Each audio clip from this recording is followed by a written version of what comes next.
We're Bison! We are impacted!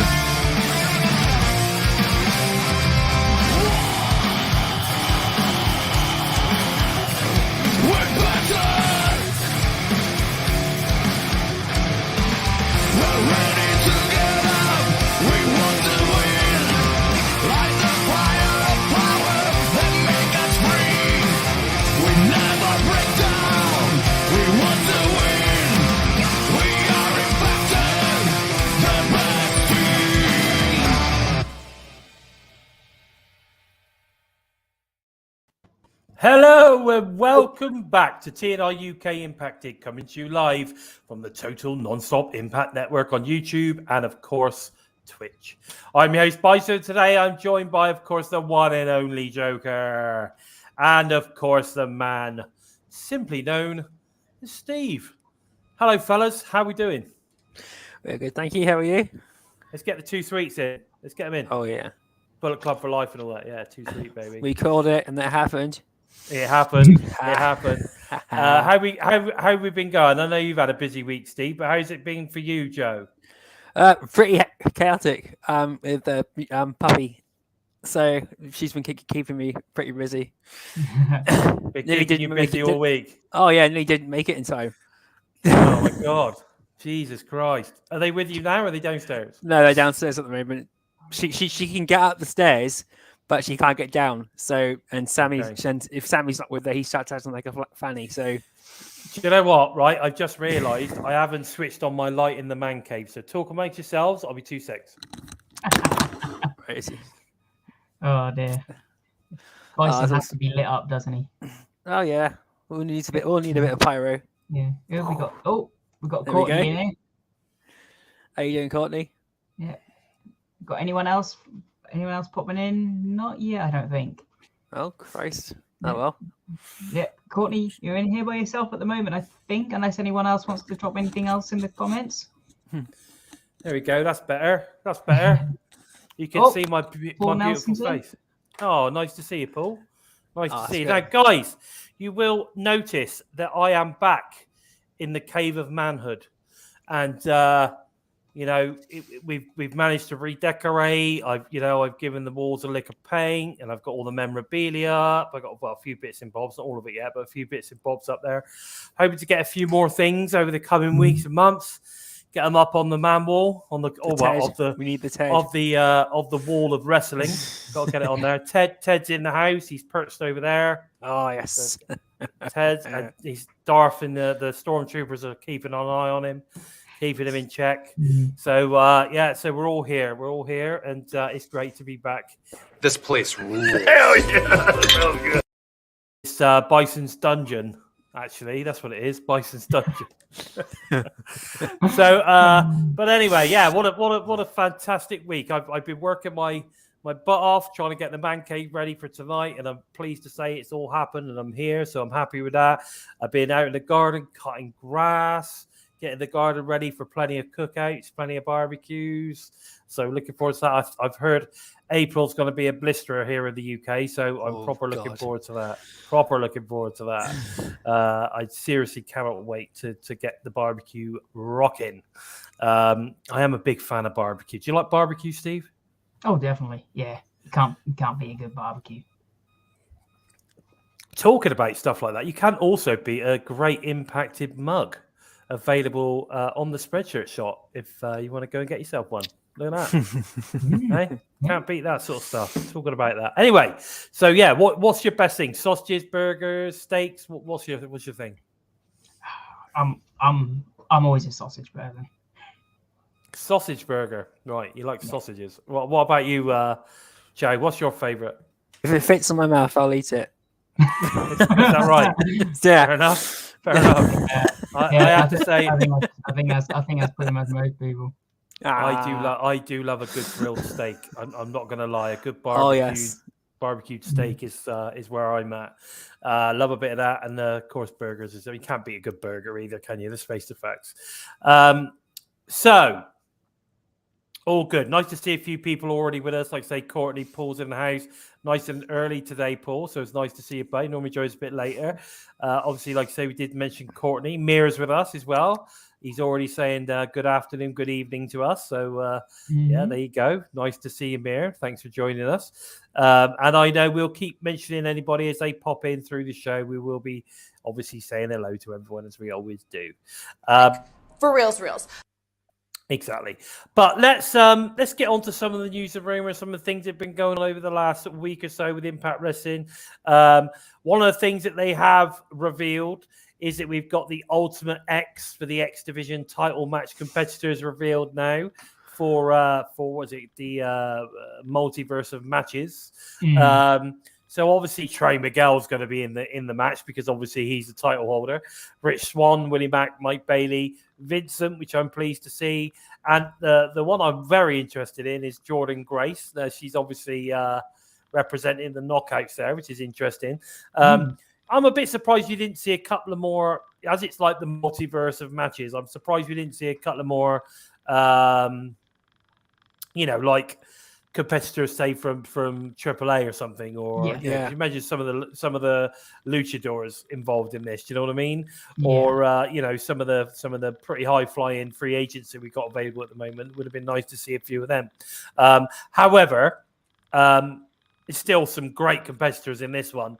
So I'm looking forward to it, definitely. And one interesting thing, actually, well, before we go any further and talk about this one. Earlier today, Trey Miguel posted, I think it's like a fan who's put together some, he obviously puts together figures or whatever it is. And he's done one of Trey Miguel. Now, I think you've got it there, Steve, haven't you, to show everyone. It's absolutely superb. I just can't believe how good it is. Look at that. That is fantastic. That's amazing. Now, it's not linked to anything. It's not linked to where you can buy it or anything like that. I think it's a custom one-off. But I think it's absolutely superb. It really does. Even the tattoos. Yeah. Even the tattoos look exactly right, don't they? They're spot on. Yeah. Impact should really hire this guy to make custom toys for them.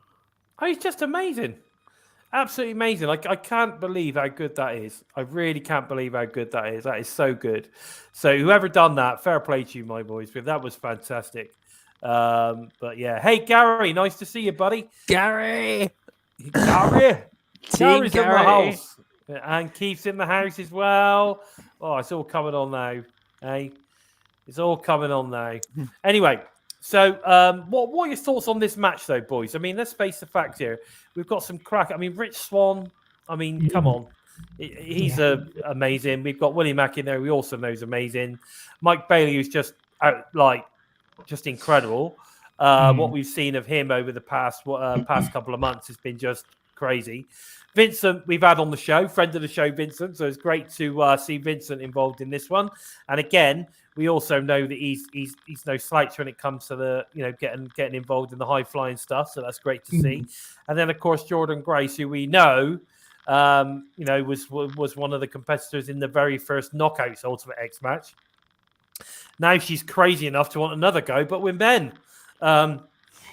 What are your thoughts on this one? I'm going to go with Joe first on this one. What are your thoughts on this, bud? I'm really pleased with the lineup.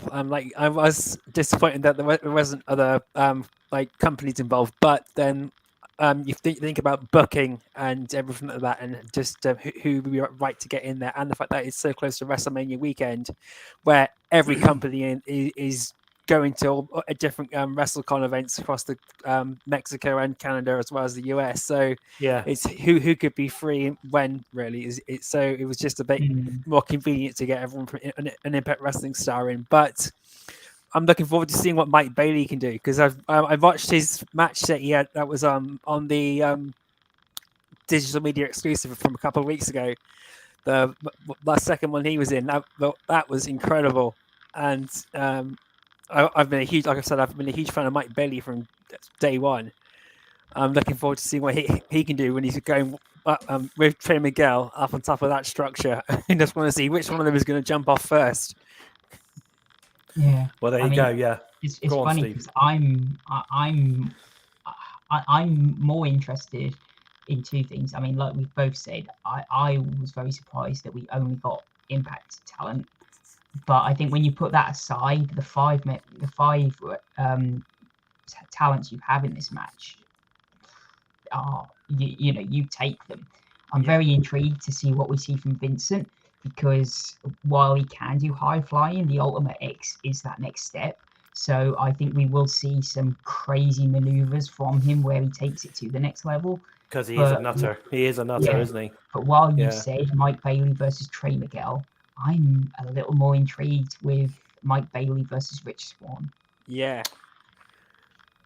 Yeah, definitely. Yeah, I agree with that too. I mean, Rich Swann, if you watch Rich Swann, I suppose Rich Swann is probably the closest to Mike Bailey, if you think about it, in his sort of, because Rich is he's got a bit of a martial artsy style to him as well, hasn't he?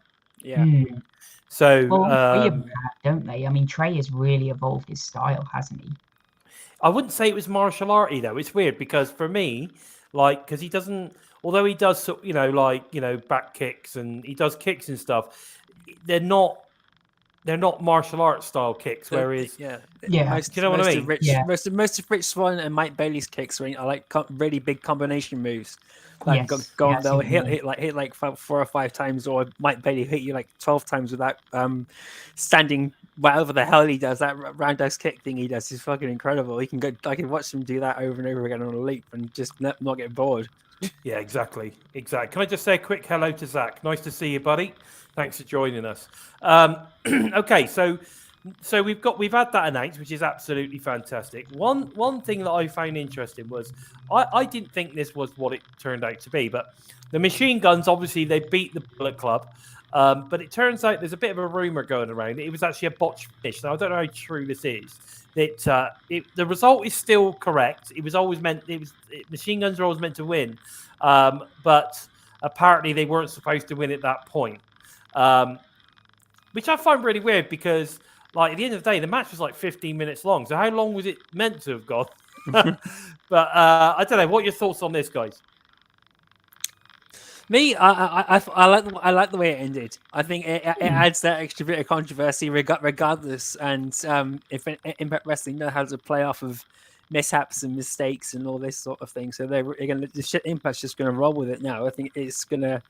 And it also doesn't damage Jay White and Chris Bay as much if this isn't how it's meant to end.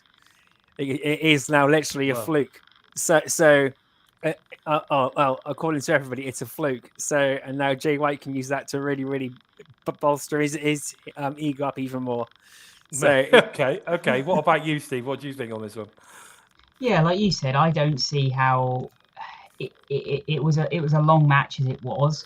It was 15 minutes. Yeah. It was 15 minutes. I mean, maybe there was the odds.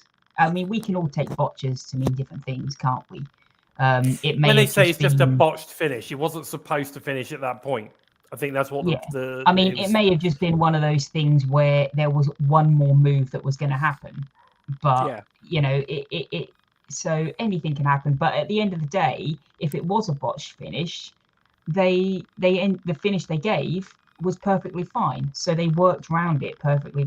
They worked around it really well. Yeah, I agree. Can I just welcome? It looks like I got a funny feeling that Alex Lopez could be a brand spanking new TNI tribe member. But so we just bring that one out there. I don't think I've noticed you before, Alex. welcome. But welcome to the show, along. fella. Welcome along. It's great to have you on board. Please, get involved. We love it when you guys get involved. So, welcome. And he's all the way from Philly. It seems. Oh, wow. He must have been at the Philly tapings, which is great. So, and I love it. It's definitely more respected the wrestling world and community. I agree. I totally agree. We've been on the Impact Wrestling bandwagon for many years now, haven't we, boys? Mm-hmm. We have. Yeah. So, okay. So if it was a Bosch finish, who cares? It worked for us. What you want, no one would have known had they not brought it up. Exactly. Unless it was brought up on purpose to forward a storyline. Who knows? So that's interesting. That's interesting how that one sort of panned out. But I was happy. I thought, I wanted the Motor City Machine Guns to win, so I was happy on that one. We've got Tasha Steele's claims it was not actually her who attacked Mickey James at her concert. Now, do we think that it might have been somebody else, or is she just being silly? I do. It was her. Of course, it was her. I think it was Chelsea Green. Really? Yeah. Okay. I can go with that one. I could see that working. Yeah, I could definitely see that working. I managed to actually finally catch up with Impact Wrestling last night, and I'm watching her promo with Mickey James. Something tweaked there that it wasn't that it definitely wasn't Tasha Steele's. And the interaction between Mickey James and Chelsea Green, you could tell that Chelsea Green was getting really, really frustrated and deliberately trying to make things awkward with Mickey James. I did see that. I was going to ask you to pop that one up. Thanks, Zach. Appreciate it, brother. Thanks. Too sweet. Zach. we love Zach. He tells the truth. Legend. But anyway, yeah, you might be right there. That's interesting. Yeah. I never even thought about something at some point. Not everything goes where you think it is, but sometimes a lot of the stories go where they need to, and I can definitely see that happening. I like that. That's a swerve move. And now you say it, we're now going to be looking out for this, aren't we? Because we know that Chelsea at some point is going to turn. You could see that's being set up. I think that's coming. So yeah, that's interesting. But there you go. Yeah. So one other thing that appeared this past week on Impact, which I think is absolutely fantastic, and I really can't wait to see where this one goes. And I loved Matt Raywalt's response at the end of it. So, Swingers Dungeon Wrestling. And I want my pizzles back. There we go. That was quality. I never saw that coming, but I think that's absolute quality. That's why the learning tree had to end, because they were going to bring in Swingers Dungeon. And I think that this is going to be very, very interesting. And I hope he gets a nice little crop of wrestlers to train in the style of the Swingman. Well, didn't you twig what they did? What do you mean? Well, they had a promo with Ziggy Dice saying that, I don't know what's going on. I need a school. Yeah. I think that. So they're obviously now transitioning Ziggy Dice with Swinger, aren't they? Of course they are. And what a perfect match. I mean, we said from day one that those two need to be together. Yeah, Ziggy Dice, Johnny Swinger would be fantastic. And they'd make a great tag team. Yeah. They would. And this could be a position where we've said there's a lot of wrestlers on Impact that are looking lost. Who better to put them with than Johnny Swinger and make what the learning tree maybe should have been?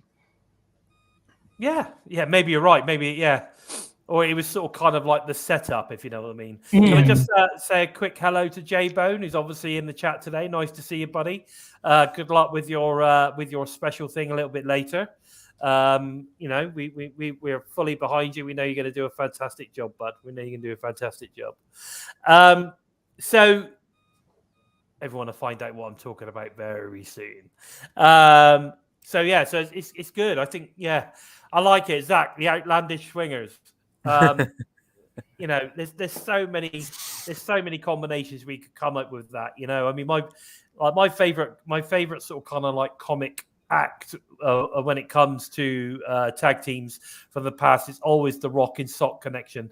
I always found that was great, and the fact that they wanted to do the Pac and Mac and the Mac and Pac. I still love that. I mean, that was fantastic, and like you say, I think this could be the comedy tag team, if you want to call it that, or the fun tag team of Impact Wrestling now. It's going to be legendary. If it happens, it could be legendary. That's what we're gonna have to get ourselves tested after this.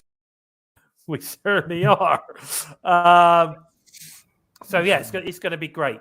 So I'm just excited to see where it goes. So I think it's going to be fun. And like I said, one of my favorite things was Ray Bolt's reaction at the end when the guy in the gimp mask walked past him at the back. Did you think that? Now, I tried. I haven't had a chance, but I was planning on watching it back to check out the body shape because I was wondering whether that was actually Matthew Raybolt, which is why he was like, I think I need to go home right now. Do you know what I mean? Like, do you know what I mean? Because that would have been even better. That would have been so good. So let us know, guys. Go and have a quick look at it. See if you think that the gimp guy at the end that walks past Swinger right at the end is Matthew Raybolt in a mask. Go and check it out. Let us know. See what you think. It's very possible as well that it could have been R.D. Evans because he does a lot of extra bits and pieces, doesn't he? He pops in now and then. It could have been R.D. Evans, but I'm just saying the reaction that Matthew Raybolt had at the end of that almost makes me think, was it Matthew? Was it Matthew? That's why he wanted to go. You know what I mean? So anyway, I thought that was good. I'm looking forward to seeing where this one goes. And if you like fun, if you've got a sense of humor, right, then you'll enjoy it and you'll take it for exactly what it's going to be. And it's just a little bit of light entertainment, a little bit of humor thrown in with some great badass wrestling. With all of They laughed, and they laughed, and they laughed, and they laughed. Yes, they did. Right. Moving on from that, we will be talking about Mr. Morrissey in a second, but this was quite interesting. So we know that now Ace Austin earns the first place to face Trey Miguel in the X Division 3-way at Rebellion. But this coming week, which we'll talk about later, we've actually got the three-way match to determine who's going to be next. Now, interestingly enough, Laredo Kid's in that one. And if you think about it, the other two are in the match for the X Division thing. So I think Laredo Kid's going to get that spot, even though before I thought it was going to be Mike Bailey. I now think it's going to be Laredo Kid. What are your thoughts? I still think it's going to be Mike Bailey, and Okay. Mike Bailey's going to end up pinning Ace Austin at Rebellion. Okay. Yeah. Well, like you said, you feel it has to be Mike Bailey just from the story that they're telling. But they need Laredo Kid is another one of those who has been booked like he's going somewhere, and then suddenly felt like he had the rug pulled out from under him. Yeah. So, yeah, I still think that we will see Mike Bailey and Ace Austin in that match, and that is going to be where this story, I feel, takes the next step, like Joe says. Okay. I'm starting to think the thing is, I think it's going to be the Laredo Kid because I think they're saving Trey Miguel and Mike Bailey as a one-on-one. But I could be wrong. I'm thinking that Trey Miguel versus Mike Bailey would be ridiculous. It would be off the chain good. Yeah. So I almost feel they're saving that for Slammiversary. If Mike Bailey did get in there as a three-way, would you count that as, as a different match as a one-on-one though? What do you mean? Well, you said of course, a one-on-one would be a different match. But what I'm saying is, like, they could put him into that match, and if he lost, it doesn't really matter too much because, you could then go into a one-on-one and the dynamic's completely different, and he could win that one. It's not totally out of the realms of possibility that would happen. My thought process is that it's almost like maybe they want to save save the two of them actually coming together until it's a one-on-one and we can go, Jesus Christ. You know what I mean? But then again, they could also put them in there, and then we could get a taster of what we could see out of a match between Trey Miguel. Do you know what I mean? So there's two different ways of looking at it. Can I just say quickly, good news to Gary, by the way. Glad you managed to get a package with Access TV. That's great. Always a bit though. Go on. Where in both of these 3 matches is Chris Bay? Well, he's doing his thing with Bullet Club at the moment, isn't he? Yeah, but you would think he would still, be in, still want to be on the path to the X Division title. That I expected to see him in one of these matches. Yeah, I could imagine. Well, yeah, you could be right. But again, it depends where his storyline's going to take him, doesn't it? Yeah, I say you would think that I expected by Rebellion for Bullet Club to be holding a lot of the gold in Impact. That would, but at the minute they're holding none of it. Yeah, that's definitely the case. Right, can you just give me 2 minutes? I've got a really important phone call coming in, which I have to take. Okay. So I'll be right back, guys. I'm Steve, and Steve, you've got the That's rundown, fine. so just go with it, Yeah. and I'll come straight back. All right, 2 seconds. Yeah, no worries. Oh god. Part of me was expecting the Bullet Club to have all the gold too. Especially when the Good Brothers are still tag team champions. But as soon as Violent by Design had taken it off of them, I could even see Chris Bay and Jay White even like teasing to go into the tag division to try just to add a bit of variety. But although I think Chris Bay will eventually go for the X Division title down the line, and he has stated online that he intends to be the youngest black world champion in Impact Wrestling. So he's also switching. He's also turning his attention to the world title. Yeah. Well, his last X Division run was part of that, where like his Willie Max only lasted for about a month or so, didn't it? So yeah, you still feel he's got a good run within him. He's got a hell of a lot of potential and a hell of a lot of he's a gifted wrestler. Oh, definitely. So Impact Wrestling's home for him, and he's aiming to make the most of it and the best of it as he can, and do the much as possible for it. And I think if he becomes world champion, that would be fantastic. Could imagine him versus Josh Alexander. I mean, that would just tear the house down. Yeah, well, him against anyone, Yeah, you say that about a lot of the wrestlers. There's a lot of wrestlers on the card that you, on the Impact roster where you look at them, you think, God, they could have a great match against anyone. I think that's one of Impact's strengths is they don't really have anyone that you look at and you think they're not really offering anything. Everyone seems to have a good place with what they've got. Yeah, exactly. What do you guys think? Do you want to see Chris Bay versus Josh Alexander? Who do you think? Where do you think Chris Bay's going? Now, well, where would you like to see him go? Yeah. Alex Lopez immediately pops up. Yeah, Chris Bay could beat Trey Miguel for the X Division title, similar to how WCW built X-Pac up for the Cruiserweight title. Yeah, that's fantastic. Impact Wrestling do have a lot of character investment in their repertoire. So yes, definitely. Chris Bay's development since he's come in has been incredible as well. Guys like him, Ace Austin, Josh Alexander, even going back to Rosemary and Eddie Edwards and Moose, they've been in, they've completely just switched up to a different level. And but guys they put through the X Division, especially, like Ace Austin and Rich Swann, they get a huge spike as soon as they win that title. And Chris Bay is definitely easy. Well, example, that goal before. Sadly, his run wasn't overly memorable, which is a bit of a shame. But he has the potential to really push it out there. Yeah, definitely.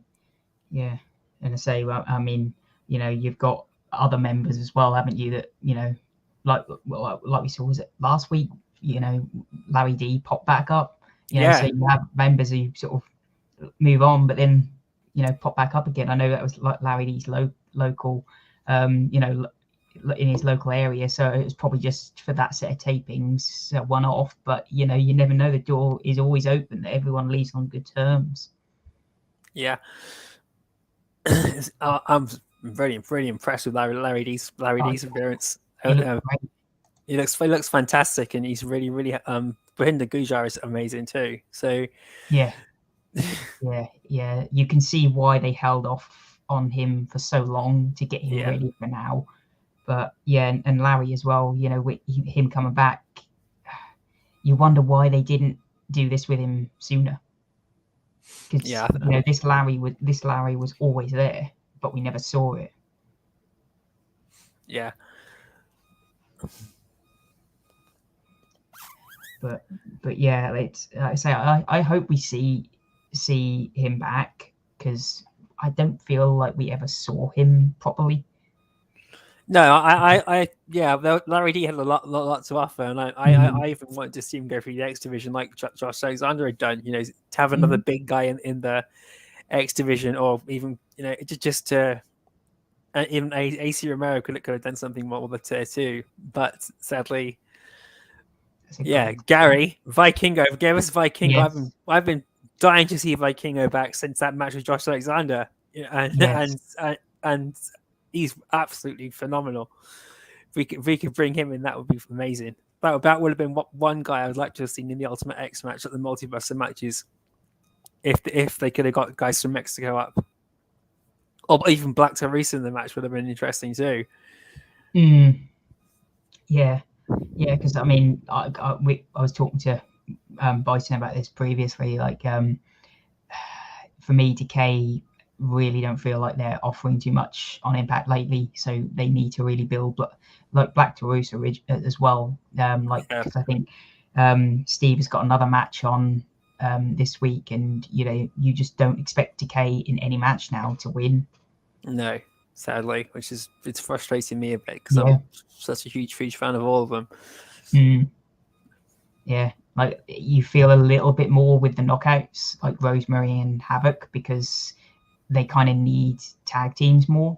Yeah. So they have a bit more chance in that side of things. But when it comes to the men's, Steve and Taurus, they just lose all the while. So yeah, it's sad on that side of things, but it is what it is, sadly, at the minute. And you wonder how long they'll be able to keep their popularity. Yeah. But at the moment, when you talk about popularity, I guess Morrissey's top of that pile at the moment. God, it's amazing when he came in with VBD and sort of as a heel, and now he's probably one of the, besides Josh, one of the biggest faces that they've got, isn't he? Yeah. It's and he's actually walking out with a smile on his face, which you never thought you'd see from someone like Morrissey, who was like meant to be a take no nonsense heel.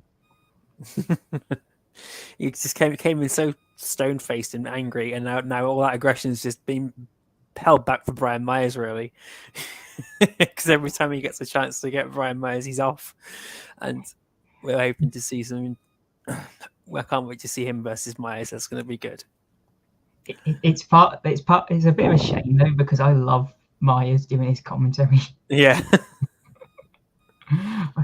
I think Myers on commentary is like when he done was it Sacrifice or No Surrender he did for the first set of commentary.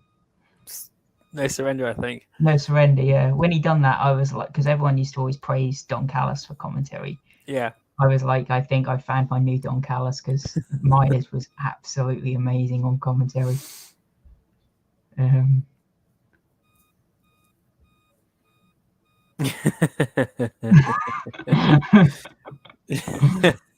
Definitely.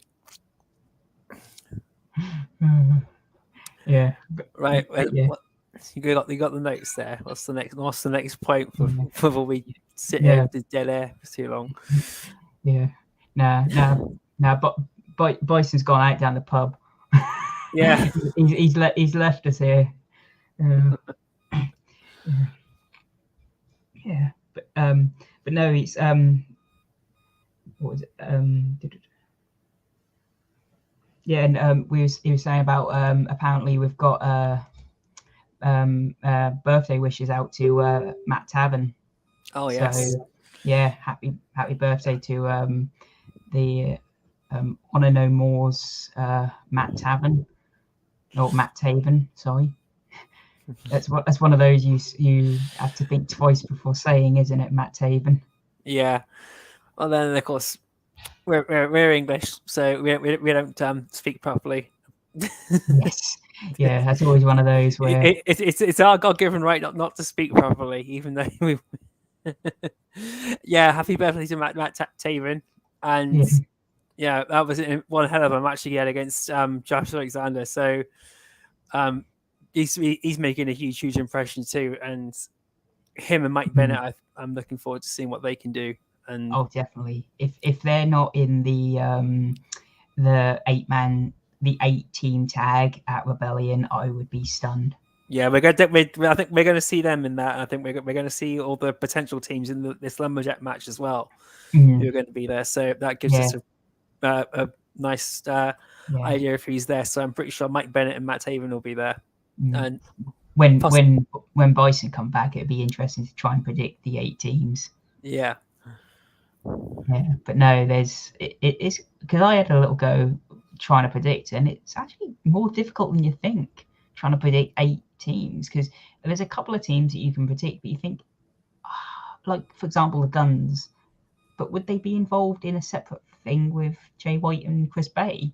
So yeah, it's not as easy trying to predict eight teams that would be involved in this specific match. No, I got Heath and Rhino are definitely going to be there. Taven and Bennett. Obviously, Swan and Mac. I think I said Heath and Rhino. I can't remember now. Yeah. That's so far VBD, back. obviously. Yeah, VBD and the Good Brothers. The Good Brothers.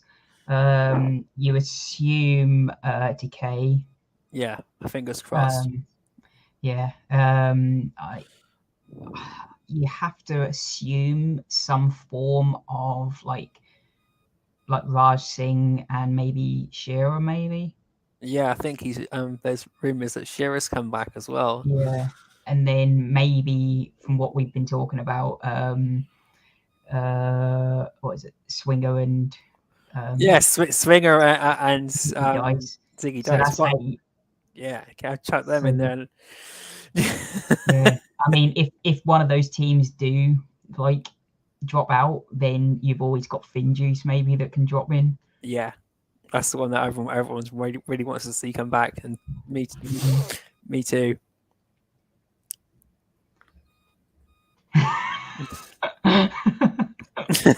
Yeah, that's just fantastic. Yeah, that's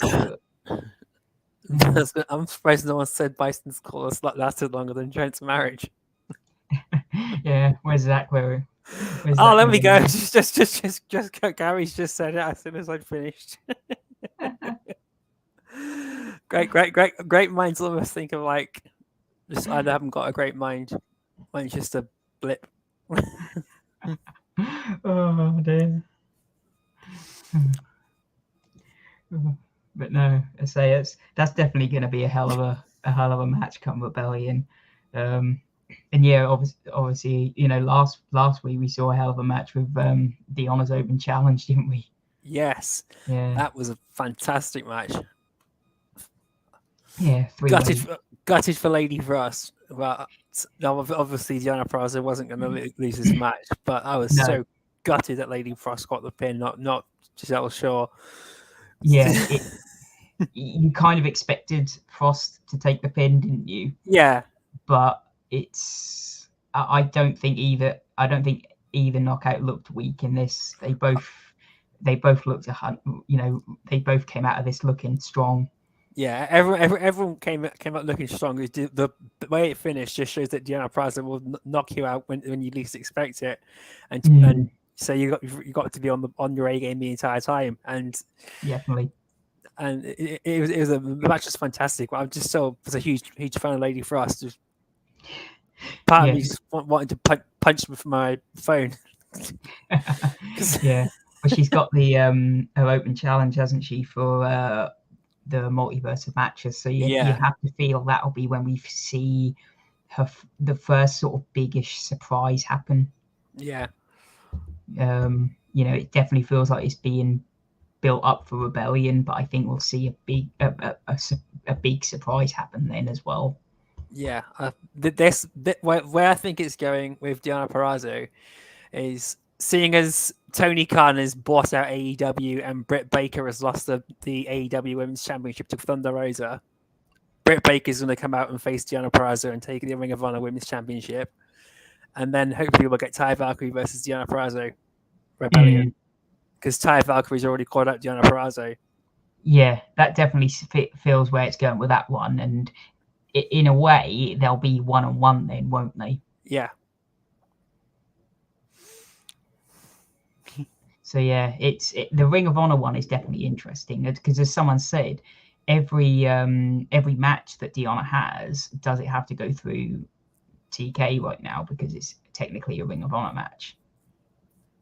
Yeah, so again, it just shows that. Well, but when Tony Khan announced that he had what he wanted to do with Ring of Honor, the deal wasn't officially done. So, no. But yeah, currently now, like, you know, the matches that she's having, because they're for the Ring of Honor title, do they have to be okayed? So yeah, it's an interesting situation, but it's one that is. And again, it's one of those where if the Deonna versus Britt Baker match happens, where does it take place? Yeah, well, that's the other thing, isn't it? Deonna Purrazzo, the multiverse matches where Deonna Purrazzo takes on Britt Baker, just so it's a neutral territory, because Trey Miguel has said that Impact Wrestling stars haven't been allowed through the Forbidden Door by Tony Khan, apart from the Good Brothers. You know, they've pushed for it, and they just keep getting told, no, we don't want you there. No, you can't do that. No, we're too big for you guys. Yeah, I think many wrestlers have felt the same from Impact, that it's the Forbidden Door has always been there, but it's always just been a one-way system. Yeah. You know, we haven't. I mean, us as fans have also felt the same, haven't we? That we've seen a lot of wrestlers come in, but we haven't seen many go anywhere else, sadly. Yeah, you know, Jordan Grace, Tasha Steelz, Eddie Edwards all raised this when the whole thing started, and so again, this also plays into Eddie Edwards' part of Eddie Edwards' heel turn. He gave an interview about it, saying the main reason for his heel turn was a lot of pent up rage about how things were actually going with the company and how it was affecting him, and so going from face to heel when he re-signed with Impact Wrestling was just brought everything out at the right time for him. Yeah. But right, what's this Bison's Beefalo burger order? What's all that about? We were just saying that your what is it? Your phone call is taking just as long as Veer making it to Raw, and then your phone call took longer than Trent's marriage. It certainly did.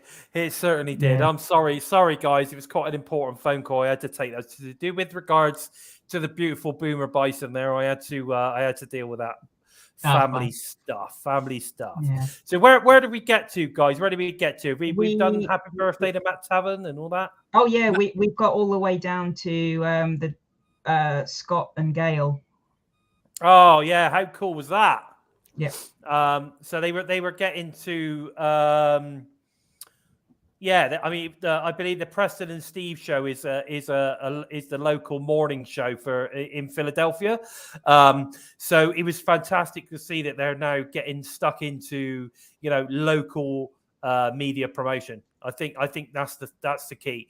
Something that they've not been doing pre 2022. So it's good to see. We've been getting it with the likes of Moose and Mickey James, Deonna Purrazzo has been getting involved in this sort of stuff. Now we've got Gail and Scott. It's only going to be a good thing. So I hope they keep doing this. Definitely. Yeah. Everywhere they go, because that's what they need. That's 100% what they need to keep plugging away at the local. Next time they go back to Philly, hopefully even more people will come. And that's what they need. We need to get filling these arenas up. The more, the more people we get in there, the better. The more people see how good a product is. I very rarely see anybody talk about how the live Impact shows are bad, because they're not. They're all good. So, certainly the ones I've been to in the past, I've been to several. I've only been to one during, obviously, the current era of Anthem. But, even prior to Anthem, your TNA days, it was great. Every show I've ever been to has been really, really good. And I'd love to go to 2300 Arena again. So I'm hoping, because I've actually got a friend that lives in Philly, along with obviously Ringside Bill that also lives there. So I've got somewhere to stay. So I just need to get a flight one weekend when they're doing a taping in Philly, 2300. I'd love to go there. I think that'd be really cool. It's definitely on my bucket list of wrestling shit to do. So I think it'd be really cool. This is the good stuff. There we go. Now, VBD leader Eric Young not only continues producing epic promos of just gigantic proportions, but he is they're just like clinics on how to do a great promo. That's basically what they are. But he's also now in the UK for the next 3 weeks, appearing at several promotions, putting on some seminars all over the UK and Ireland and Scotland. Also, if all goes well, the Bison could well have a one-on-one in-person exclusive interview coming to the masses. So, Oh, baby! there we go. There's an exclusive for you. It's all booked in. Hopefully, fingers crossed, all goes well. It happens. I'll be heading to London in a couple of weeks to get that one done. So that should be pretty damn cool, certainly for TNI, and me personally being like the biggest, the biggest Eric Young fan ever. I did show you my T-shirt earlier because I am Bison by design. So I'll be wearing that bad boy. I'm going to wear my I'm Bison by design T-shirt when I meet with Eric. So that should be fun. But anyway, so we've got all of that going on, guys. So don't forget, if you're in the UK, go and check it out. I think Gary Ward was putting out some stuff on Twitter with regards to all the different promotions that he's going to be performing at. So if there's one in your area and you get the opportunity, go. You won't regret going and see the World Class Maniac. I'll tell you that right now. So go and check it out. See if Eric's going to be in your area. Go check Gary Ward out. It is basically at Gary Ward on Twitter. He's also the owner of at Wrestle Carnival. So go and check that out as well. We've also got Masha Slamovich continuing to destroy basically anyone put in her pathway. What are your thoughts on Masha going forward, Steve? Like I say, it's very. I'm more enjoying the character of Masha because basically when they're putting these talents in front of her that the matches they're not going to last very long. But it's the dominant character that she's showing when she comes to the ring, and that she's in the ring, and then while she leaves the ring, that it's kind of impressing. Like, this is nothing. For me, it's only going to last so long, though. There's going to be a time where you watch it and you think, oh, this again. It's going to have to go to the next step soon. I think you're going to have to put a challenge in front of her where the challenge is going to have to. You're going to have a match that goes a good 7 minutes soon. Yeah, I agree. I think, and also think Alex Lopez, our newbie, is right there. He's saying that I think we're going to need Masha to get into a feud fairly soon with someone. Otherwise, it is to say, like you're saying now, Steve, it's going to get really boring. So we do need to do that. What are your thoughts, Joe? Yeah, I thought she was going to be one of the people first to call answer Deanna Price's open challenge, because when Deanna Price first mentioned it, she was the first person to react to it online. So she's already had a match with Deanna, though, hasn't she? Remember, she had the Knockouts title match, was how she was introduced to us. Yeah, I know, but and it was amazing. It was an amazing match. It was an amazing match, but I was expecting that to happen, and then maybe even restart the rivalry between Diana Peraza and Masha Slamovich from there as a side story. But something does need to happen with Masha Slamovich because she's so entertaining. In the short 2 or 3 minutes you see her in the ring when she's just playing around like a cat with a dead mouse. That is exactly right. That's a good analogy, mate. And well, I've had a few cats in my time, and it is Masha Slamovich needs a really big opponent. Havoc, Jordan Grace, Diana Peraza. She needs someone to really test her now, because like you both said, it's going to come a point where you know what's going to happen, but it's just that the wow factor and this is entertaining is going to really sharply drop. Yeah, no, exactly. I think it'd be interesting for her to move on to someone like a Lady Frost. Yeah. The only problem with that is, though, is if the way that they're pushing her, if they put her against someone that is a huge fan favorite right now, she's going to have to either lose, because someone like Lady Frost, who is huge with the crowd now, massive now, she's big fan. But she's playing a heel, so that will help her heel heat. Yeah, no, I get that, but what I'm saying is, like, in reality, the way that they are booking Masha, she still, whoever she ends up going up against, she's still got to win. Yeah. It's just got to become a little bit more difficult. So I think where I would be looking was I would start a little bit lower and start going for, maybe go through someone like maybe get Alicia in there to begin with.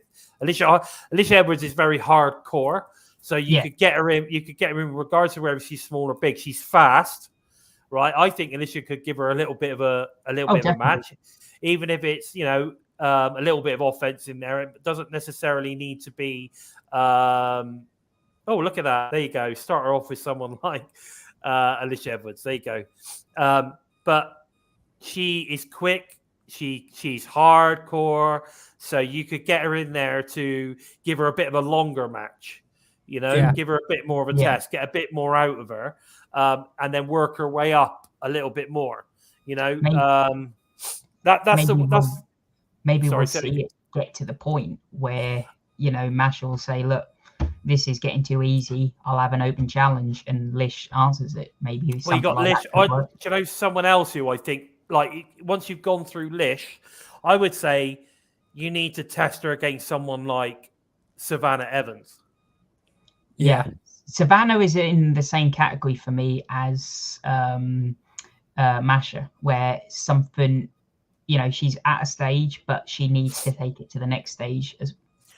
The problem is, though, whereas Masha's being pushed as a single star, Savannah's still being pushed as that sidekick character. Yeah. So I don't think they're not pushing her much more as more of an enforcer at the moment.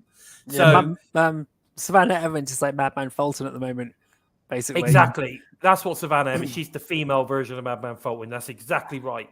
And I agree with Mia as well. You've still got, Giselle Shaw would probably be really good. But again, it's how you tier that up. She's got to eventually, obviously, get to the big girls, if that makes sense, in terms of where they are on the card. But you still need to go through kind of the lower end ones. Like say, Alicia, Savannah would be a big test. And then maybe Giselle Shaw, which then takes her up to Lady Frost, possibly. Then, do you know what I mean? And it might be a long while before we even see any of the title. It's a similar thing to what they've done with Macklin, and Macklin's nowhere near the title. Yeah, no, exactly. Again, like Alex is saying there, there's Chelsea out there as well as a potential opponent. Yeah. There's lots of knockouts that she could have. Rosemary, imagine if Slamovich versus Rosemary match. That would, I could see that. I could see the Russian, whatever it is, like juggernaut against the Queen of the Underworld. I don't know. I can see lots of sort of kind of potentials that she could start going through before she starts then pushing towards that knockouts title. I think you're talking at least a year and a half away before they push her to title picture level. That's my thought. She's at least a year away. Great to see Mark in the house. Hello, brother. Nice to see you. So that's cool. There he is. Look, Uncle Mark himself. Too sweet, fam. Too sweet. So great to see Mark in the house. Welcome, buddy. So I don't know. There's a long way for her to go, but I think we're right. We're now at that point where we've got to stop just feeding her cannon fodder. We need to start giving her someone a bit more substance, and like you say, start creating possibly a feud. Maybe she could lose. If you put her in a feud with someone like Rosemary, then Havoc could get involved. Yeah. Or you could put her in with Havoc and Rosemary can get involved to create a loss, which then creates a feud. I think there's just so many different ways. There's so many ways that you could move her forward. But I think we do need to start looking at giving her something a little bit more substance now, rather than just a bit of cannon fodder. I think we're all in agreement with that, ain't we, boys? Yeah, definitely.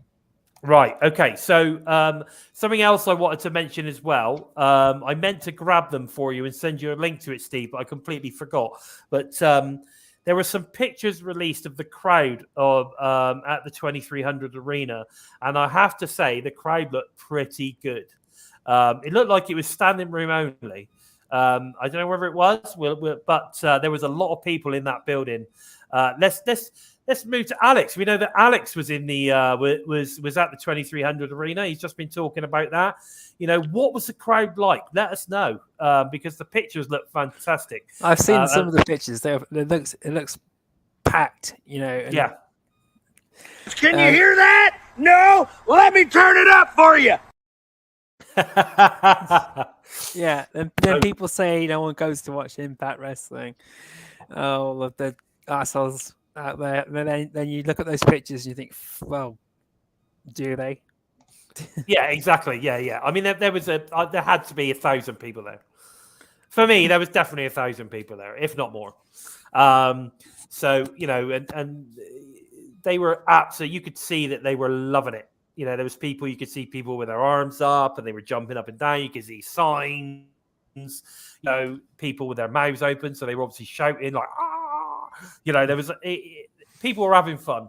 So I cannot wait actually to see what this looks like on TV tomorrow. And I hope they've got that crowd sound set up right. Because we know we had a bit of an issue with it a couple of weeks ago where the commentary was so loud you couldn't really hear what was going on. And then another week we had it where the commentary was so loud the crowd sounded really quiet. So we've got to get this. You've had enough chance now, guys. I know we keep going to different arenas. There you go. Thank you, Alex. I appreciate that. So he says about 11 to 1,200. That's a good crowd for what we've recently been seeing for Impact, isn't it? But there you go. That's what he's heard. Oh, he said he wasn't there, but he's heard they had a packed house of 11 to 1,200. That's impressive. Yeah. I think the closest we've got to 1,000, I think, was Samstown, wasn't it? I think Samstown didn't quite hit. Was it 990 or something? So there you go. So that's got to be probably the biggest house that they've had so far this year, possibly. Except I don't know what they had for Hard to Kill. But yeah, I think Samstown was close to 1,000. I don't think it was over 1,000. But 1,200 is a number we've not seen that in a long, long time. So that is fantastic news. And I think, and again, although we turn around and say, well, it's all about the action, it's all about the storylines, what a good raucous crowd adds to the enjoyment of the show is sometimes very understated. So I'm really, really looking forward to it. I think it's going to look great on TV. I think it's going to look Proud as a peacock. Oh, yes. I am proud as a peacock. So I'm looking forward to that. Yeah, pretty good pictures. Don't forget, they were on Twitter, so go and check them out, guys. If you can, I don't know if you put pictures up from 2300 Arena or whatever, but they were some pretty raucous looking pictures. Well worth checking out. They were really cool. What's Mark got to say for himself? I feel like this is the year you get your UK tour finally, and I hope so too, mate. Because I know that just before the pandemic hit, they were planning on coming to us in September, and then the pandemic hit sort of kind of February, March time, and that was the end of it. But yeah, let's hope so. Right. talking about tomorrow night. Actually, no, let's talk about what's available right now. Right now, we've got available the digital media exclusive match is available for obviously all of you Ultimate Insiders and Impact Plus subscribers. We've got Giselle Shaw versus I don't know. Is it Rach Chanel? I think it's Rach Chanel. I've never heard of her before. If anybody knows Rach Chanel, then please let me know. And am I saying it right? Let me know that too. But Giselle Shaw versus Rach Chanel is available right now via Ultimate Insiders on YouTube and Impact Plus app. Go and check it out. I haven't seen it yet, so I'm looking forward to going and checking that one out. Yeah, it's going to be. I think that'll probably be quite a good match. You know, I'm a big fan of Giselle, so I'm going to head straight over. It is a very good match. Okay, Yeah, so I'm going to head. I'm going. As soon as I'm done with you guys, I am heading right over to watch it. So looking forward to that. And of course, like Mark said, don't forget to smash that like button and tickle the bell for notifications. Yeah, there you go. Don't forget to do that. It's important, guys. It's very, very important. Do it now. Do it right now. You all want that Bison lick, guys. You all want it. You know you want it. So let's move on. Let's move on to the BTI match, which has been advertised. Now, this is an interesting one, to be fair. We've got Shearer with Raj Singh in his corner versus Crazy Steve with, obviously, from Decay with Havoc in his corner. Now, we haven't seen Shearer for some time, but since we haven't seen him, he's actually become the, is it the VA? No, I was going to say VFW. OVW. Is it Odark? Because he's also owes my money? Oh, God, I remember that so much. So we haven't seen, he's become OVW champion, beating Mr. Spectacular himself, Jesse Goddard. So, again, former TNA legend. So, I don't know, what are your thoughts on this one? Because, you know, all of us here on TNI UK are not overly impressed at the way that Decay gets booked currently. So, I'm not going to say too much on this because I have a feeling Crazy Steve's going to lose again. But what are your thoughts on this one, Joe? I've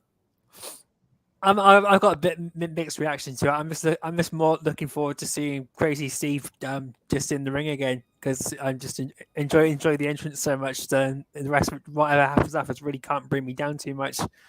I'm not expecting much from this match, which is probably the first time for a long time I've had to say that about a BTI match. I'm just expecting it to be just a match to pass the time. But it's going to be interesting to see Shearer again.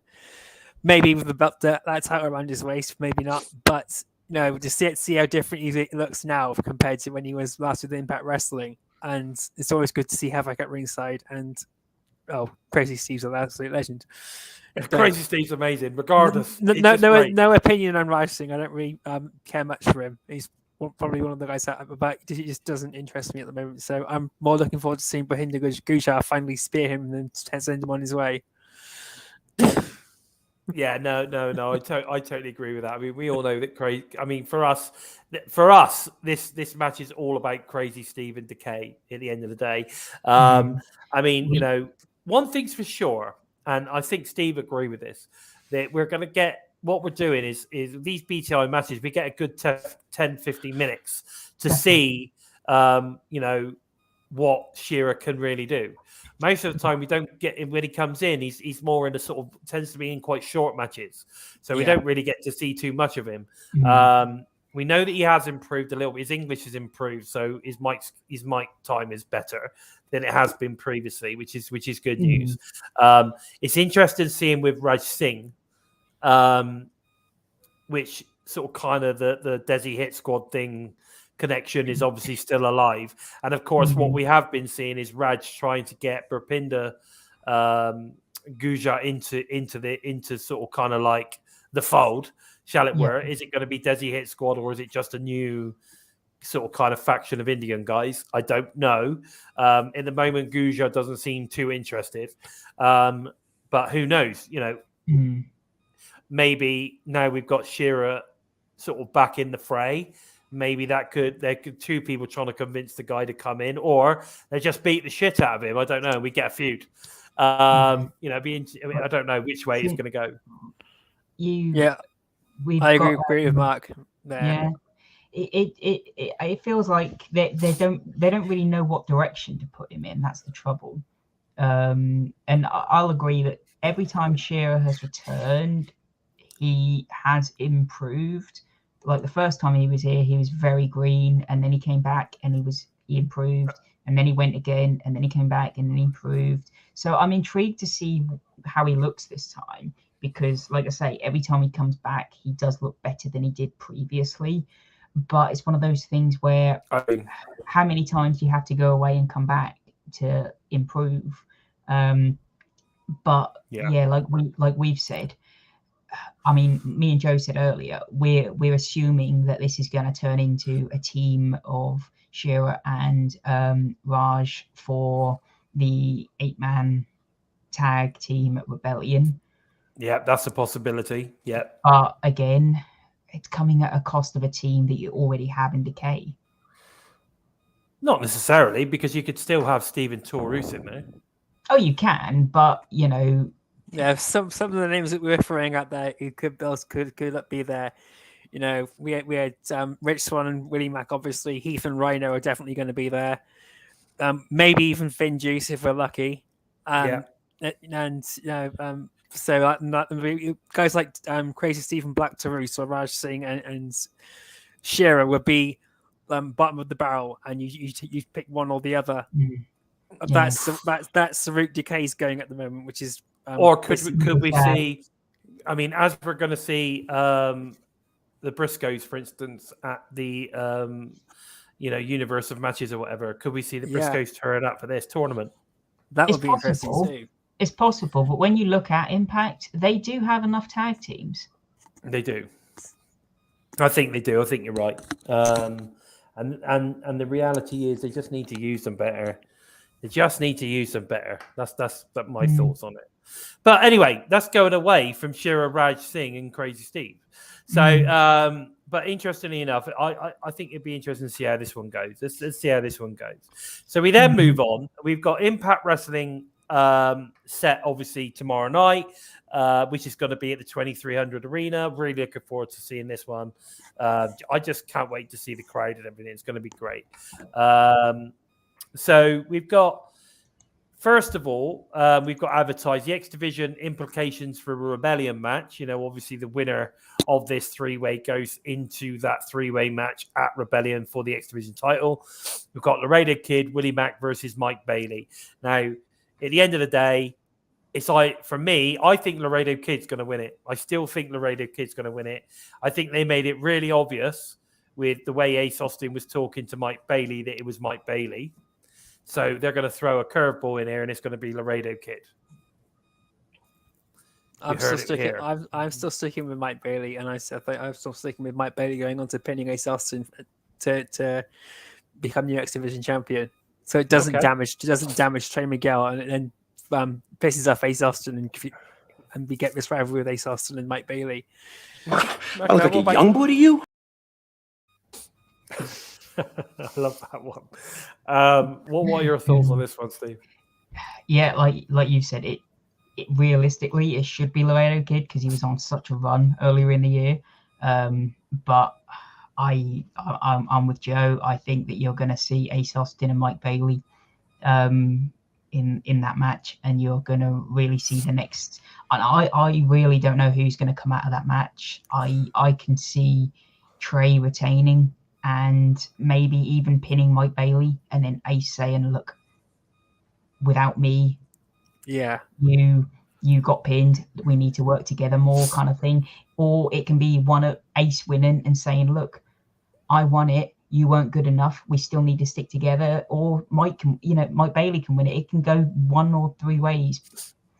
I think it's open. I just have a feeling. We haven't seen the Radio Kid for a bit. We know that he's recently been signed properly. And, they're bringing him back into the fray. There is a possibility that Mike Bailey is still being built, in my opinion. He's still being built. And I just feel that we're going to get him one-on-one later. But I don't know. I'm going to go with Laredo Kid. I'm sorry. I just got this feeling in my head that that's what it's going to be. If Mike Bailey doesn't win, is it a guarantee that Ace Austin doesn't win? Because Ace Austin didn't help Mike Bailey win this match, so Mike Bailey will maybe do something to Ace Austin. Is it one of those? This is my thing. This is what I'm going to tell you now, right? If Laredo Kid wins tomorrow, right, Laredo Kid is the next X Division champion at Rebellion. Yeah. I'm just hyped for this match. I can see that. Yeah, really I can definitely see that. And to be honest, if Laredo Kid wins, I'd root for that, because I'm just not down with Ace Austin winning the X Division title again. Nah, nor am I. I think Ace needs to be going for the world title. That's my. It feels like he's been stuck in the X Division for over 2 years. Yeah. I mean, could you? Oh, I just want to see a feud with him and Josh. Oh. Well, me and Steve were talking about Chris Bay's ambition to become the youngest ever world champion and youngest ever black world champion. He's put that out on Twitter. That's his ambition. Could you imagine him versus Josh Alexander? Yeah. Yeah. It's just insane, isn't it? Oh, Anna's turned up. Hello, Violet. How are you, sweet cheeks? Nice to see you. Nice to see you. So you had a bit of a doctor's appointment, did you? Well, I hope everything went well. And can I say, thank you so much for wearing my shirt at the tapings. I'm definitely going to be looking out to see if I can see my shirt on TV tomorrow night. I'm going to be checking it out. I'll be checking you out. I'll be checking the TV out. I'll be looking for the shirt. I'll be looking for the hair. I'm looking forward to it. When are you looking for it? Well, it'll be. Why? What you put the soundbite out? Have I missed something here? No, I assume that it'll be coming. Will it this week or next week? It'll be this week. It could. This week is 2300 Arena, and Violet was there, and on the second night of tapings. I mean, I don't know what order they put this in. You know, it could be any of them, but on the second night of tapings, Anna wore my Lord Bison T-shirt, the one with the Bison's head on. Bison skull. So I'm going to be looking out. I'm going to be looking out for that. As she had pink hair, pink and purple hair, I think. So I'll be looking out for the pink and purple hair to see if I can see Violet in the crowd. I think she was second row when she was wearing my T-shirt. Keep your eyes open. Next week. It could be next week, or it could be tomorrow. But she was there second day tapings. I don't know what order it's going to be in. So it could be tomorrow night. You never know. Actually, we only got asked, haven't we? So at your set of tapings, were any of these matches on? There you go. Let us know. Anyway, so we had the next one that we've got advertised is Eddie Edwards versus Rocky Romero. Now, we haven't seen Rocky for a little while. I'm pleased to see Rocky Romero because I love Rocky Romero. I think he's awesome. And against Eddie as well. I mean, this is going to be a cracker. This is going to be a cracker. I'm telling you. Very nice, Joe. Very nice. I saw that. Don't think I missed this stuff, young man. I can see what you're writing. Anyway, because I love Rocky Romero, and of course, you know, again, Eddie Edwards, Rocky Romero, two fantastic veterans, 15, 20-year guys in the business. It's going to be a great match. I don't know whether they've ever fought each other before, but either way, I think that's going to be a cracking match. What about you, Joe? I love this match! Go on, Joe. In a nutshell, yes. There you go. I'm really looking forward to this. Well, we all know Eddie Edwards is my guy, regardless of where he's gone to now. He's my guy. I'm with Eddie all the way throughout this match. And Rocky Romero is amazing. He was so impressive when he came in last year. I've been looking forward to seeing if he will make another return, especially now they're doing more stuff with New Japan Pro Wrestling. So this is just fantastic to see him in. And I'm just looking forward to seeing Eddie Edwards kick his ass. Okay. What about you, Steve? What are your thoughts on this one? Yeah, like you say, it's bound for glory. I think we saw him at the Coil Shot Gauntlet, wasn't it? Yeah. And I'm surprised we haven't seen more of him, given his affiliation with the Good Brothers. But he's such a good talent, and he's kind of like Chris Sabin and Eddie Edwards, who can just go in there and have a fantastic match each and every week. Yeah. And you put him in there like someone like Eddie Edwards, and I can't say for sure if they've ever crossed paths, but part of me wonders if this will end clean, just because it is such a big match. Who knows? But I mean, Rocky's been on the losing end on a couple of matches that he's done. So to lose to him wouldn't surprise me. But yeah, I don't know. Maybe he brings some people with him, or Honor and Moore get involved. I mean, we're just gonna have to see how this one pans out. Really, I don't know if Rocky Romero is one of these people who is actually like got any affiliations, or if he is just a. I've got some affiliations in New Japan, I think. I mean, there is some sort of possibility it could happen.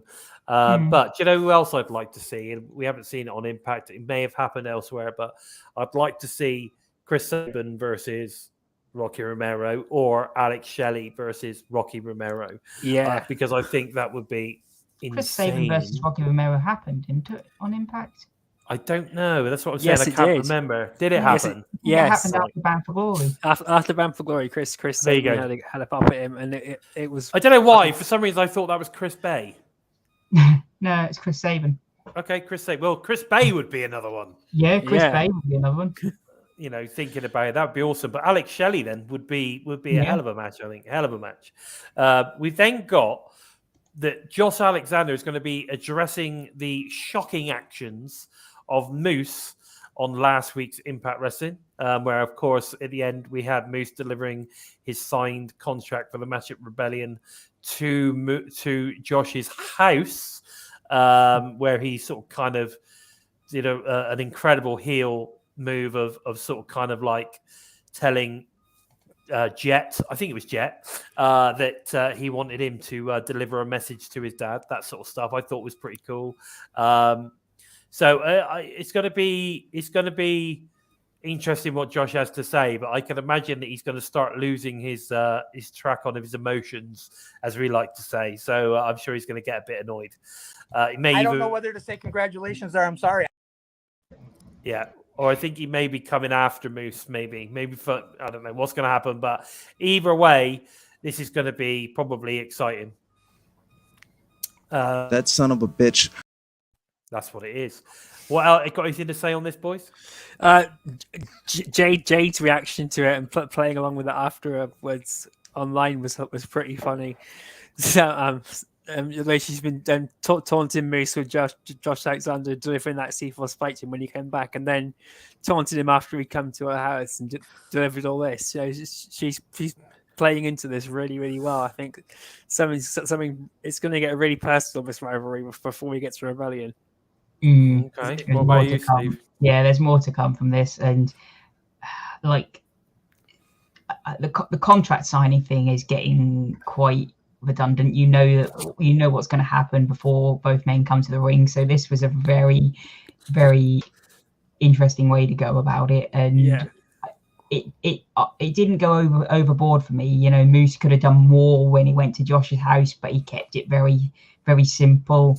And just enough intimidation there.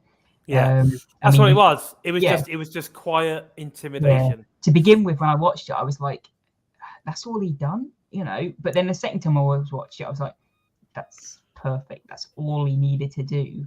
Yeah, it was very intimidating. Yeah. Very intimidating. I mean, you just give me. To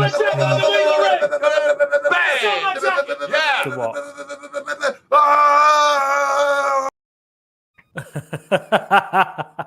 There you go.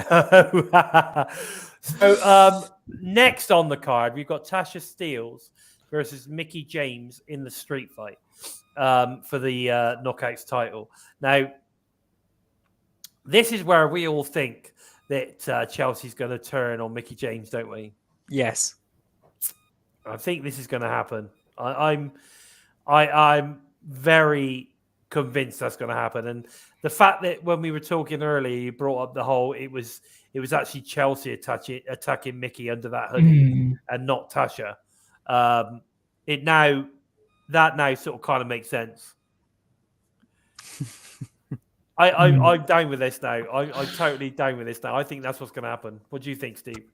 I think we're going to get a similar situation that played out at the gig. Obviously Tasha's going to be wrestling Mickey now, so you're going to be like, well, it can't be Tasha. And then this hooded figure is just going to come out of the crowd or something. Yeah. The other thing that I thought could have happened prior was there could be just, Chelsea could just be standing there, and it could be made to look like an accident. But then when played back, you're like, no, that's deliberate. But it's one of those where you're still just in the same picture. So when Joe said what he said, I was like, no, I like that. This hooded figure comes out, and that's that. And again, it moves Mickey away from this is one of them. Go on. It moves Mickey away from the title for a bit into so she's got a feud. She's got a feud. So it opens up the title for other people to come into. Exactly. Exactly. So what I'm saying is, I think I can see this whole. Do you remember when Rhino come in when they couldn't see his face and all that? Do you remember that? Everyone was fucking mental. They knew it was Rhino. Rhino. So we can imagine Chelsea coming in. She's got a hoodie on. She's maybe got some up here like this on her face or something, and then she just sort of like comes in, lays out Mickey like on the floor. Like literally stands over her and pulls her hood down and pulls her thing down, and it's a hot mess underneath. Not Chelsea, it's the hot mess. Yeah. What would be interesting is if she'd done the attack and then just raised the arm and showed the cast. Pulls it off. At another company, she's already done that. She's ripped the cast off and threw it into the audience. And since she then went online saying, "You all thought I really broke my arm. I fucking played all you," and really down dirty heel, like shooting back at the marks and everything. It was really funny reading some of the stuff. Was that GCW or something? Then was that the I GCW think so. parade? I think so. But some of the stuff, the way she played off of it and shooting down everybody, and it was just so funny reading some of the stuff, and then reading everyone losing their shit because they can't believe that Chelsea Green actually did this. Oh no, it's just so funny. Yeah. And of course, Anna's doing extremely well because we don't do spoilers on TNI. She's keeping her mouth closed. She could tell us whether we were onto the right track or not, but she's not, is she? So good girl. Keep it that way. Let's make it a surprise.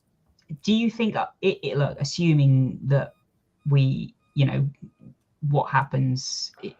What we're thinking happens, do you think then we see Chelsea and Cardona come together again? Maybe we get the proper heel couple. Yeah, that would be cool. That would be cool. But I want the hot mess. I loved the hot mess the first time. So to me, I know that obviously it didn't end as well as it could have done, but I think that. I thought the hot mess character was fantastic, and I want to see the hot mess back. But there you go. All right. Yeah. Let's move on before Anna blurts it out. No, she won't. She's completely spoiler free, that lady. So we're good with that. Now we then have VBD versus the Good Brothers. Now this is going to be a lumberjack match, and as revealed this past week on Impact, that we're going to have 8 tag teams around the ring as the Lumberjacks. Now, we've already been speculating a little bit on who we think it could be. So, as it stands at the moment, we know it's going to be, we think it's going to be Willie Mack, Rich Swann as the Soldiers, obviously. Mm-hmm. We've obviously got Heath and Rhino, which has now been set up. So, that's 2. We know that we've got Decay. So, I think Decay will probably be in that as well. That's Matt Tavern and Mike Bennett. OGK. Right, OGK. So we got OGK. There's a possibility there. So that's 4. You'll definitely have BBD and the Good Brothers. But they're in the match. Well, yeah, but they'll be oh, I thought you were counting the 8 teams for Rebellion. Oh yeah, so potentially actually there's 7 teams. Does that mean there'll be 7 teams around the ring then, and not 8? There'll be 6 teams, won't there? Because there'll be 2 teams in the ring and then 6 around the ring. Yeah, but they won't. You won't be the ones that are in the ring. One of them's champion, so they're not going to be in that tournament, are they? No, it's an 8-team scramble, isn't it? No, it's an 8-team elimination match for the titles.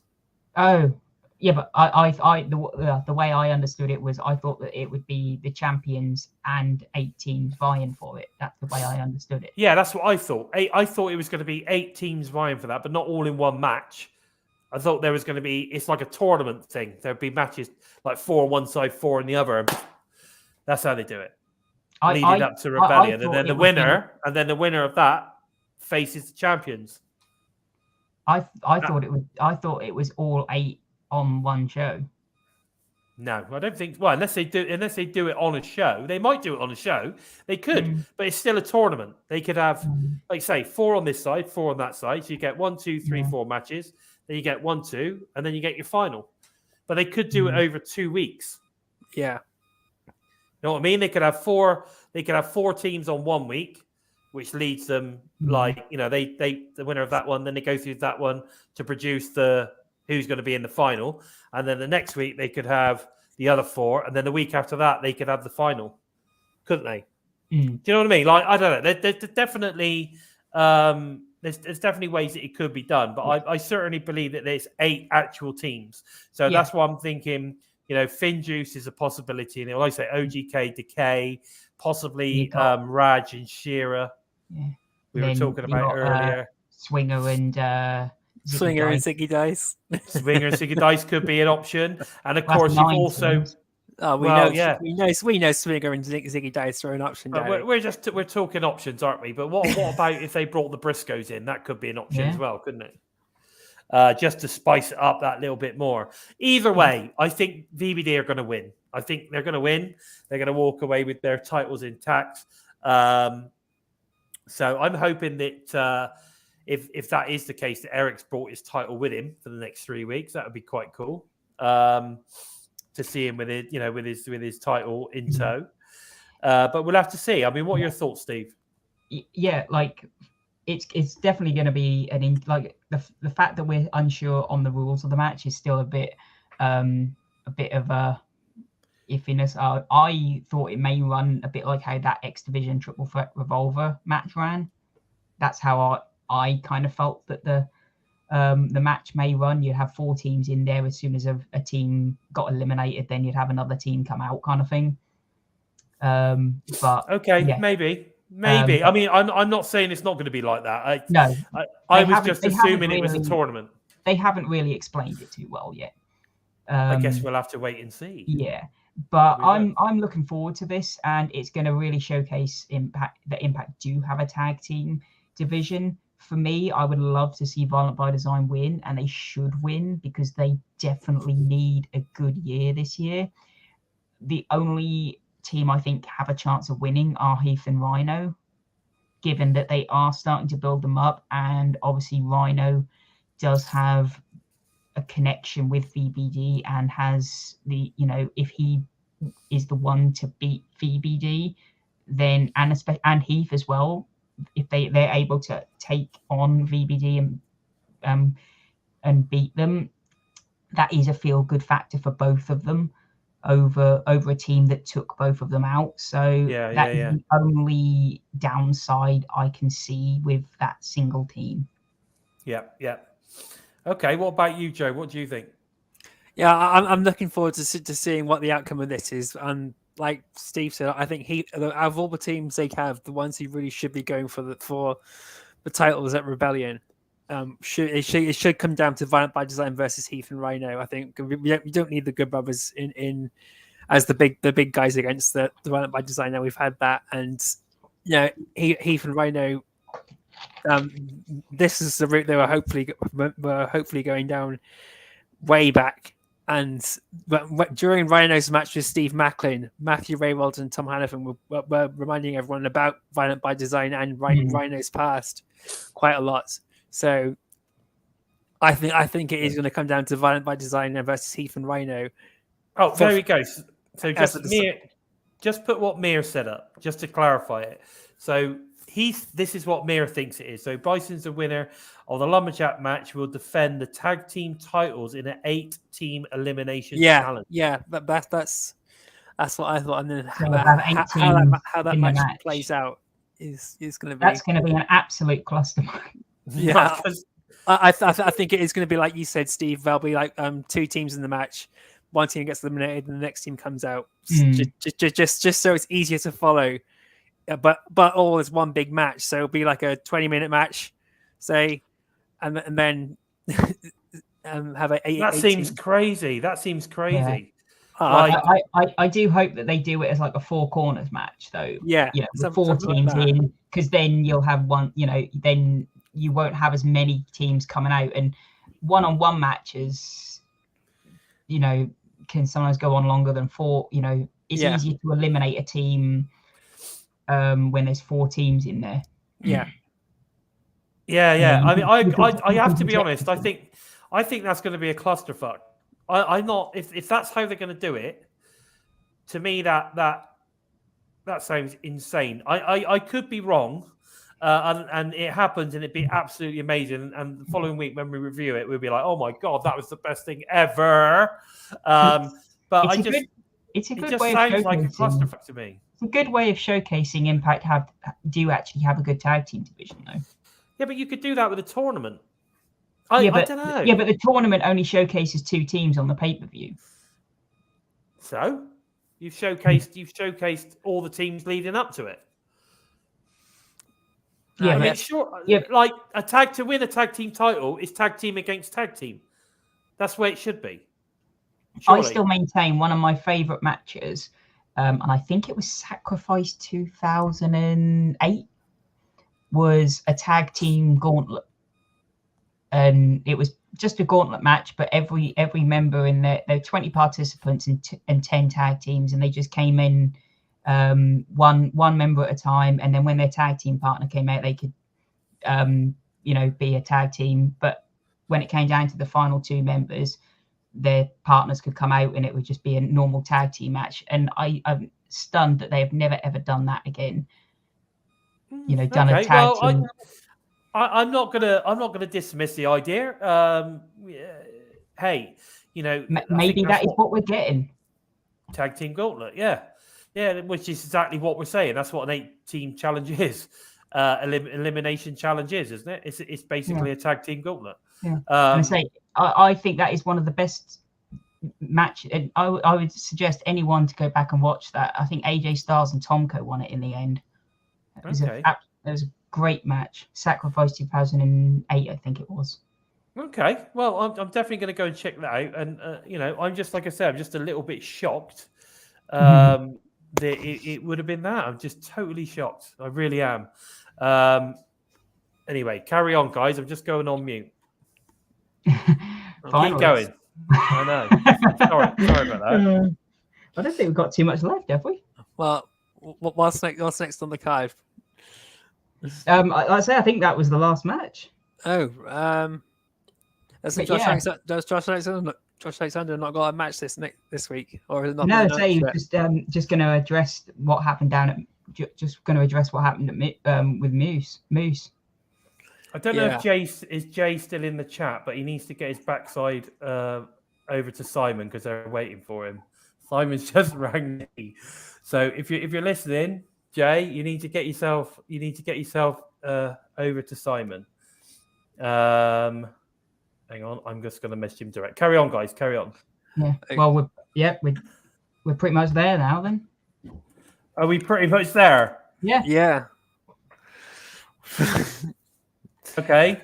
All right. Let me just send this to Jay quickly. You can multitask, everybody. You can multitask. I'm trying to multitask. Jesus Christ, boys, bear with me here.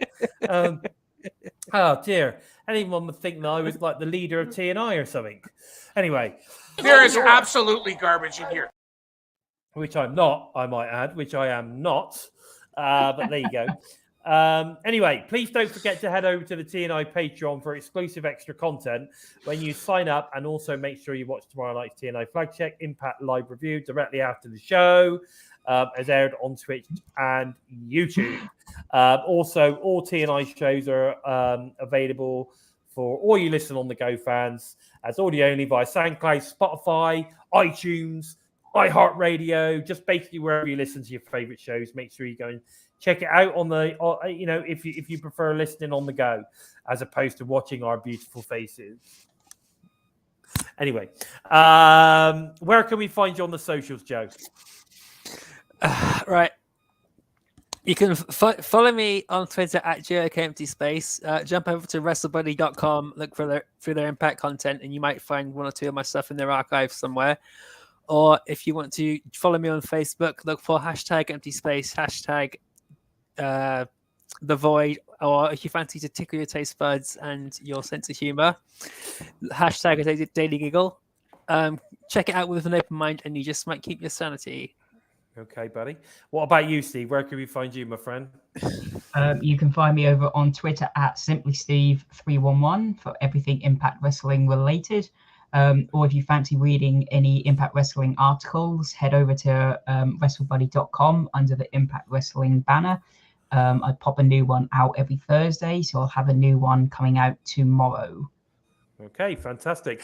And I have to say, I say this every single week as well. I couldn't recommend these guys' articles enough. Go and check them out. WrestleBuddy.com on the Impact section. Go and check them out.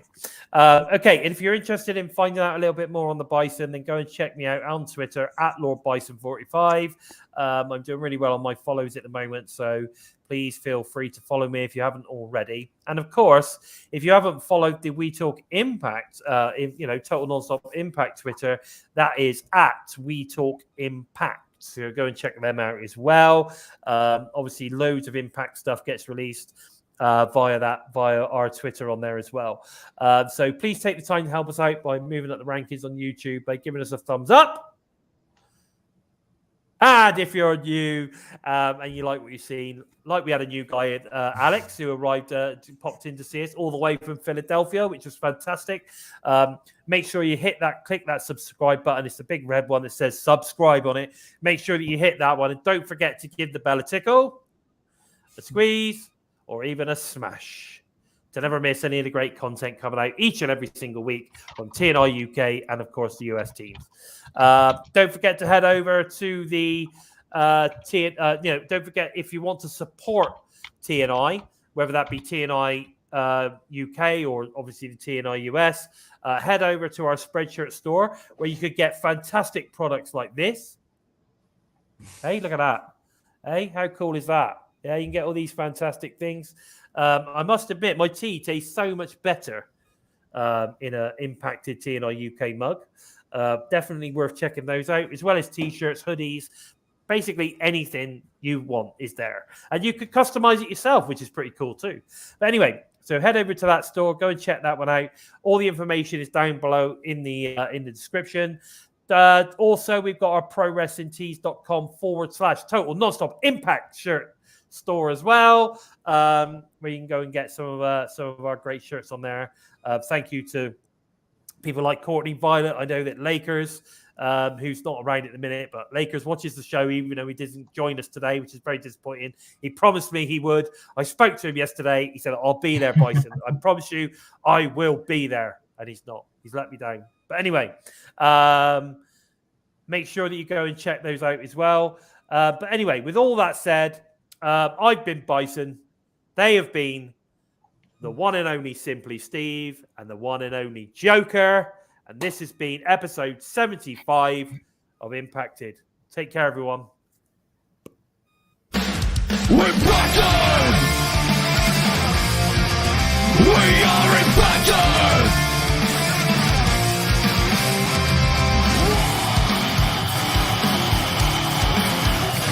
We're Bison! We're ready to get up! We want to win! Light the fire of power and make us free! We never break down! We want